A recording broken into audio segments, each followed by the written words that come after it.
அதனால எல்லாரும் அமைதி காத்து விழாவை வந்து சிறப்பிக்கிறோம்.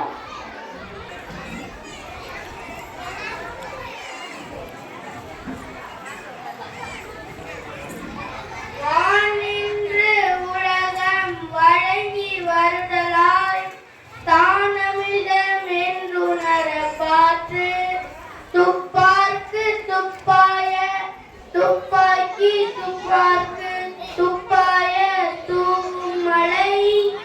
ஐயனே தாங்களா உலகின் முது பெரும் அறிவி பெற்றதுமே வாழ்த்துகள் வந்த திருக்குறளை வழங்கிய வள்ளுவரே உண்மை காத்ததில் பெருமகிழ்ச்சி ஐயா. பிறவி பெருமையை அடைந்து விட்ட நகிரே தங்கள் வாழ்மொழி அத்தனையும் பொன் ஏழைகளில் படித்த ரத்தினங்கள் வணங்குகிறேன் ஐயனே. வணக்கம் மகனே.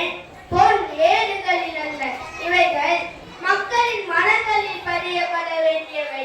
உலக உயிர்கள் நிலைத்து வாழ நீர் இன்றியமையாதது. அதனால்தான் இறை வணக்கத்திற்கு அடுத்ததாக வானின்று வழங்கும் அமிர்தமாம் மழையின் பெருமையை வான் சிறப்பில் கூறியுள்ளேன். அது சரி, உன் பெயர் என்ன? ஐயனே, இயற்கை செழித்த தஞ்சை மண்ணில் திருக்காட்டுப்பள்ளி அருகிலுள்ள இளங்காடு கிராமத்தில் விவசாய குடும்பத்தில் பிறந்தவன் நான். என் பெயர் நம்மாழ்வான். சுழற்றும் ஏற்பின்னது உலகம் மகனே. அப்படிப்பட்ட ஏற்தொழில் செய்யும் துறையில் பிறந்துள்ளாய். மிக்க மகிழ்ச்சி. நீயும் ஏற்தொழில் தான் செய்து கொண்டிருக்கிறாயா? ஆமையிலே அடி காட்டுக்கு நடு வாட்டுக்கு நுடி வீட்டுக்கு என்பது தாரக மந்திரமாக கொண்டு இன்றைய இளம் தலைமுறையினருக்கு உணவு சுழற்சி குறித்தும் இயற்கை விவசாயம் குறித்து ஊராக சென்று விழிப்புணர்வு செய்து வருகிறேன். என்ன இயற்கை விவசாயம் என்று தனியாக கூறுகிறாய்? ஆமாங்கய்யா, நீங்க வாழ்ந்த காலத்துல இயற்கையோடு ஒட்டியே விவசாயம் நடைபெற்றது. ஆனா இடைப்பட்ட காலத்துல விவசாய முறையே மாறி போச்சு. என்ன சொல்கிறாய் மகனே? கூறு. ஐயா, ஆங்கிலேய சுதந்திரத்துக்கு பிறகு இந்தியாவில் ஏற்பட்ட உணவு பஞ்சம் போக்க பசுமை புரட்சி என்ற பெயரில் அதிகார உற்பத்தி செய்ய மரபணு மாற்றப்பட்ட வீரியமிக்க விதைகள், செயற்கை உரம், பூச்சிக்கொல்லி மருந்து போன்றவற்றை உட்புகுத்திவிட்டன. மகனே, இவை அனைத்தும் வேதி பொருட்களாயிற்று. இதனால் உயிர்களுக்கு நல்ல பெயர் கிடைத்ததா?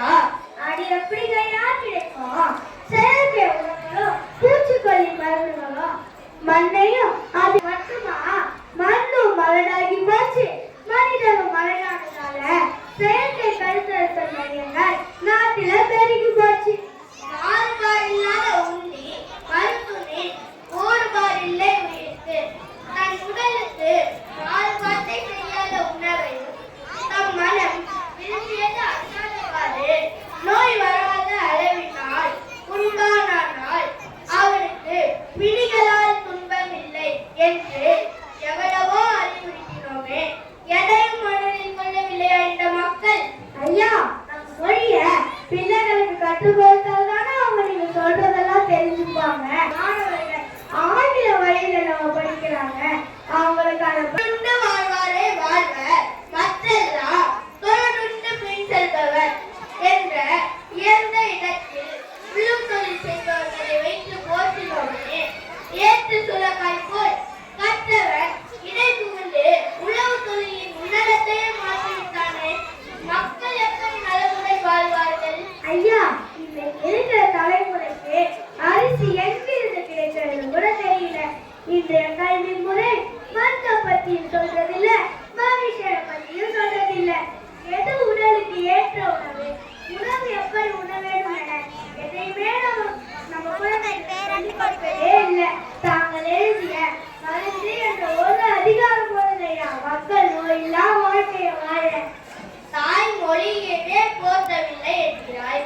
பின் இந்த மக்கள் தாய் மண்ணை எப்படி போற்றுவார்கள்? இவர்கள் வாழ்வு எப்படி சிறக்கும்? முறைப்படும் தாய்